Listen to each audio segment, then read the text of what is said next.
Welcome to the motherfucking relay. We're covering today's top boxing news. Okay, we'll start with this. The latest from Turki Alalshikh, who stated, "I will be very upset if Edgar Berlanga and William Zepeda knock out Hamza Shiraz and Shakur Stevenson. We have big plans for Shiraz and Shakur, and this result would be a complete disaster." It would seem that Turki Alalshikh said the quiet part out loud, and some people noticed. Writing the Boxing Yogi, friend of the channel, said, "So he has plans, so they better win. This is why casual fan billionaires aren't good for boxing." Blunts and Boxing stated, "So putting on an unbiased, impartial stance is bad promotion?" Turki wears his heart on his sleeve as far as what fighters he hopes wins. But because he's the one financing all of these fights, it poses a conflict of interest, though the only real difference between what Turki Alalshikh is doing and everybody else in the sport is that he said it aloud. Don't kid yourself. There's nothing different about this situation than what we've seen before it. Nothing we haven't seen already. The promoters themselves that put fights on have a vetted interest in one fighter more so than another. That's always the case when it comes to Gervonta Davis and whoever he fights. Is there a more brazen example of this than his last fight, the Lamont Roach fight, where he literally took a knee, but they didn't call it a knockdown? He literally ran to his corner to get toweled down, but he wasn't disqualified, and for a fight that many people thought that he lost, he was gifted a draw. Why? Because the promotion was more invested in Gervonta than they were in Lamont, kinda like how Turki is more invested in Hamza than he is in Edgar, more invested in Shakur than he is in William. That if you have a problem with Turki's partiality, well, it's no different than the partiality you see in the sport the rest of the time. Why do you think Rolly Romero was gifted a TKO over punches that he didn't land in the Ismael Barroso fight? Partiality. The promotion was more invested in Rolly Romero than they were in Ismael. And it's the same the world over. The only difference between Turki and everybody else is he said the quiet part out loud. But I don't even hold that against him. As stated, that's in keeping with the decorum. The promoter is always invested in one fighter more than the other. When Daniel Dubois fought Joe Joyce, people were surprised to see that at the time of the stoppage, Daniel was up on the cards, even though he was on the receiving end of a lot of punches, because Frank Warren was more invested in Daniel than he was in Joe. Eddie Hearn was more invested in Katie Taylor than he was in Chantel Cameron. The promoter is always more invested in one fighter than the other. You take the good, you take the bad. You take them both, and there you have The facts of life. The facts of life. Zepeda, I remember everything you just said. Oh, Shakur won't exchange with me. Oh, Shakur don't have the balls like Tevin Farmer. Remember these things, bro. So when we get in that motherfucking mix right there and I'm beating your ass, don't be surprised. Just don't be surprised. That's all I say. Young Shakur Rodriguezson has made it his mission to not only silence the critics, but silence William Zepeda, and a bit of partiality from Turki Alalshikh on his side. That helps. In tandem with Oscar De La Hoya driving a wedge between him and Turki Alalshikh. He must have forgot that his fighter is fighting on this show. While he's been poo-pooing on the Canelo versus Crawford fight that Turki is putting together, at the same time spreading falsehoods and spreading rumors about what time the fight would go down, word has gotten back to Turki. Yeah, he was telling people it was going to happen in the afternoon, so it don't clash with the UFC show that same night. Well, that turned out to be bullshit, and I don't think for a second Turki took too kindly to Oscar making up stories about his show. So he has a rooting interest in a Shakur Stevenson win based on big plans that he has for him, but what could those big plans be? What else could Turki Alalshikh have in mind for Shakur beyond the Zepeda fight if he wins? I'm not sure. Maybe the Gervonta Davis fight? Maybe they'll try to do that. We'll see. With Hamza Shiraz, the answer is more obvious. If Hamza Shiraz wins, they want to put him in the ring with Canelo Alvarez because Edgar Berlanga is a common opponent between them. So for Hamza Shiraz and what is his super middleweight debut,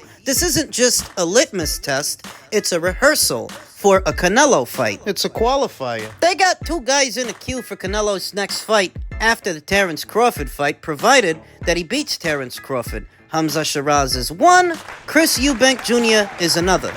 Personally, I would rather see Canelo satisfy one of his two mandatories that are already in the queue in either Christian Mabili, who's going to be fighting this Friday, or Diego Pacheco. Chris Eubank Jr., going life or death with a welterweight who moved up in weight, should not warrant him getting a crack at undisputed. He hasn't earned it. There is that to consider, but there's also the fight being a foregone conclusion. That if Canelo Alvarez beats Terence Crawford, then he fights Chris Eubank Jr. after that. Everybody knows what's going to happen. Everybody knows how that fight ends. So why even make it? And the big plans for Hamza Shiraz. As stated, Hamza's not fighting Edgar by accident.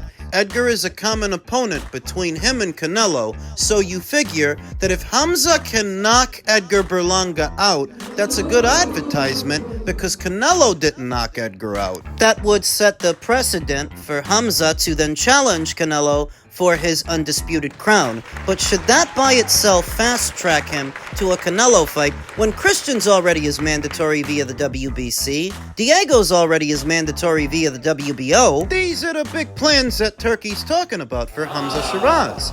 If he beats Edgar, wants to put him in there with Canelo. But is that the right thing to do? It doesn't get said enough that the super middleweight division is actually one of the deeper divisions in all of boxing right now that's constantly overshadowed by Canelo and whatever he's doing. But when you think about the division outside of Canelo, you've got Christian Mabili, Diego Pacheco, Edgar Berlanga, Bektemir Melenkuziev, Lester Martinez. What about Resendiz? Resendiz just upset Caleb Plant. It's a deep division, which is often overlooked because all the focus is on Canelo. Canelo, who admits that beating Terence Crawford would be a career highlight.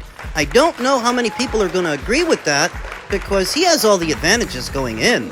Canelo Alvarez and Terence Crawford will meet in the biggest event of this boxing calendar year, and the Mexican superstar has admitted a victory over the American would rank highly amongst his many achievements. Canelo, 63-2 with 2 draws and 39 knockouts, boasts an illustrious career to date, having ruled in 4 divisions, become a 2-time undisputed champion, and defeated the likes of Gennady Golovkin, Sergey Kovalev, and Miguel Cotto. As a result, when a meeting with the recent undisputed welterweight champion Crawford, 41-0 with 30 KOs, was originally touted, Alvarez seemed uninterested by the proposal, arguing that a triumph over a smaller and natural welterweight it doesn't really mean much. Now that the fight is made and now that he stands to make a fortune for having it, he's softened his stance. The fight has been formally announced, scheduled to take place at the 65,000-seater Allegiant Stadium in Vegas on Saturday, September 13th, and broadcasted live on Netflix around the world,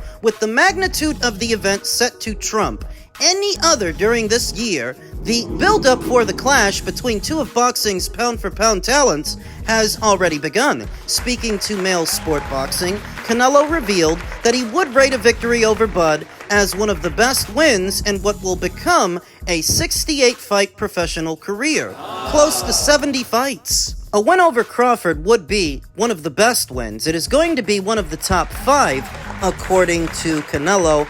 I said it before, and I'll say it again because I said it before anybody, that this fight reminds me of a postmodern Leonard versus Hagler.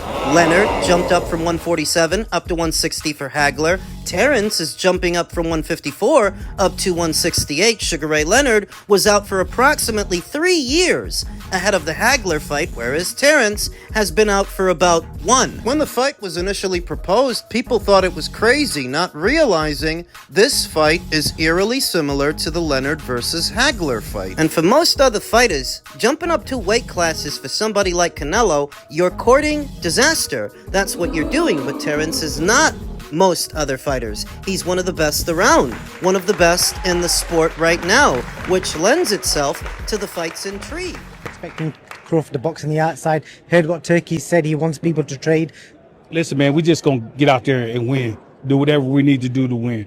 You know, I ain't gonna give out the game plan or nothing like that, but what everybody think is just, I know we gonna win. You know what? It's going to be a good fight, tough fight. In the first couple of rounds, Terrence is going to figure it out. And we probably stop him in the late rounds. We probably stop him.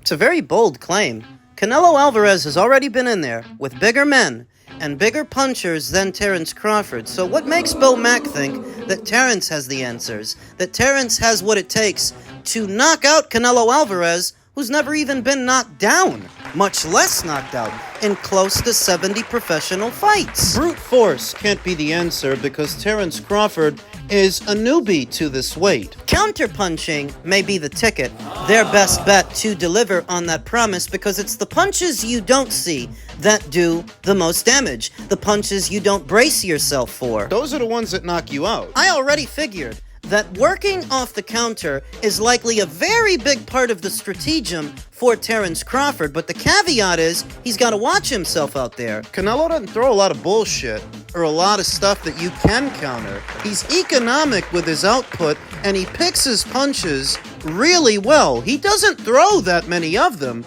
but what he does throw, you don't want to be on the receiving end of it. There's a reason that Jermel Charlo and William Skull and Edgar Berlanga spent all 36 minutes of the Canelo fight on their bikes. There's a physical aspect to this fight that's a wild card. We don't know that Terence Crawford can take what Canelo's got. Gets a whiff of Canelo Alvarez's power, and he doesn't like it. Is he gonna be another guy that ends up on his bike? That is how so many other fighters have responded to Canelo's aggressive approach as he's advancing. They run. Bomac says they're gonna knock him out in the later rounds. I gotta see it to believe it. Because they didn't knock out Israel Madrimov, but they're gonna knock out Canelo at 168. What? Now back over to the upcoming Hamza Shiraz versus Edgar Berlanga fight, and what is seemingly Hamza Shiraz's secret weapon. Could Andy Lee be an X factor in the Berlanga fight?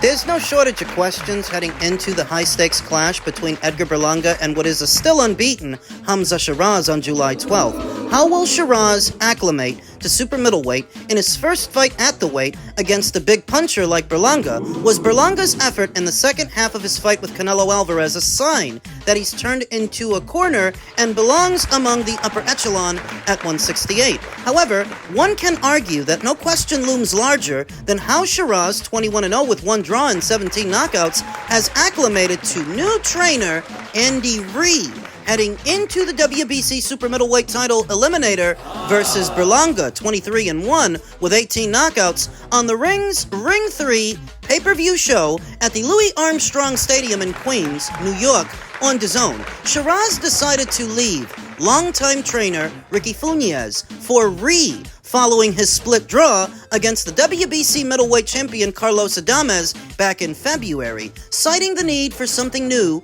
to reach another level. There's a lot of question marks over this fight. They say that Edgar Berlanga is a big puncher, but who's the best guy he knocked out? What makes him a big puncher? Romer Angulo was standing right in front of him the whole time in their fight, and Edgar didn't knock him out. Way back when Edgar was still being promoted by Top Rank. I'm someone who always needs new ideas to keep my mind working, Shiraz told The Ring. I need to always break new ceilings into new rooms. I feel like Andy's a man who can do that. I went to watch a training session of him and Ben Whitaker, and I liked what I saw. He's a very respectful man, very well respected as well, being a world champion, experienced. He has a very calming aura about him as well. I believe that this is the right move for me. Lee's stable includes interim WBO heavyweight champion Joseph Parker, 2020 Olympic silver medalist and rising light heavyweight contender Ben Whitaker, and welterweight contender Paddy Donovan. Lee, 41, went from 35-3-1 with 24 knockouts and won the WBO middleweight title as a pro. In his decision to become a trainer, Ree followed in the footsteps of his mentor and Hall of Fame trainer, Manny Stewart, one of the best trainers of his time, having numerous top contenders and champions, including Hall of Famers Tommy Hearns, Lennox Lewis, and Vladimir Klitschko. Stewart also coached and built a special relationship with Ree before he passed away in 2012. And that's all well and good. Andy's a nice guy, makes for a great trainer. But I get the sense that Hamza's departure from Ricky Funes was less than amicable. He only ends up with Andy Reid because he first leaves his longtime trainer, Ricky Funes, and it's because he says he needs something different, something new, I guess, something that Ricky couldn't give him. And so the level of tutelage that Andy Lee got from Manny Stewart was invaluable. Hall of Fame, blow-by-blow commentator Jim Lampley, who grew close with Stewart as they commentated fights together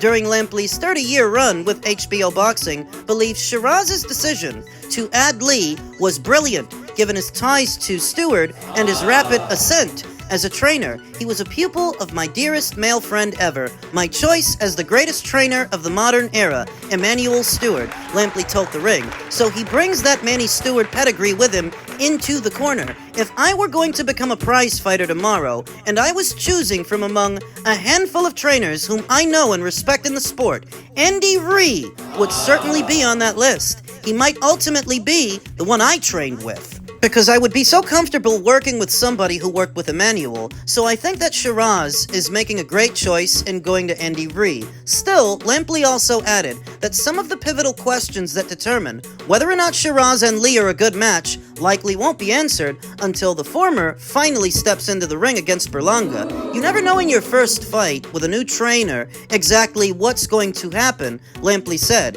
You probably have a better handle on it 5 or 6 rounds in. He has to hope that he can make it through the first 5 or 6 against a guy who can punch. While it'd likely be ideal for any pairing between a fighter and trainer to have at least one fight under their belt before going into a big one, Stephen Breadman Edwards, who trains Julian Williams, Caleb Plant, and Kyrone Davis, among others, believes it won't be difficult for Shiraz to listen to Lee on July 12th. However, Breadman also echoed Lampley's sentiment that there's no telling how well they're going to mesh until Shiraz steps into the ring versus Berlanga. From my experience, you get more out of a fighter when he first comes to you because he's trying to impress you, Edwards said to The Ring.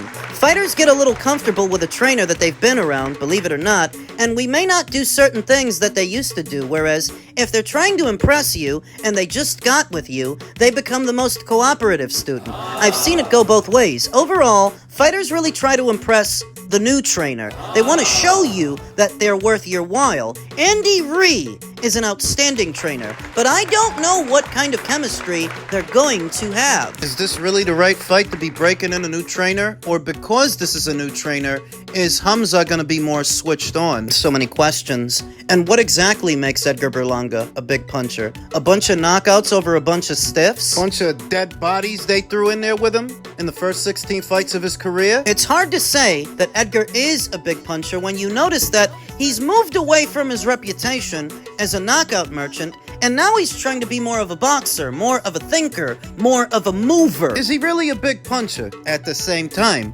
does he need to be a big puncher to hurt Hamza? Questions that need answers.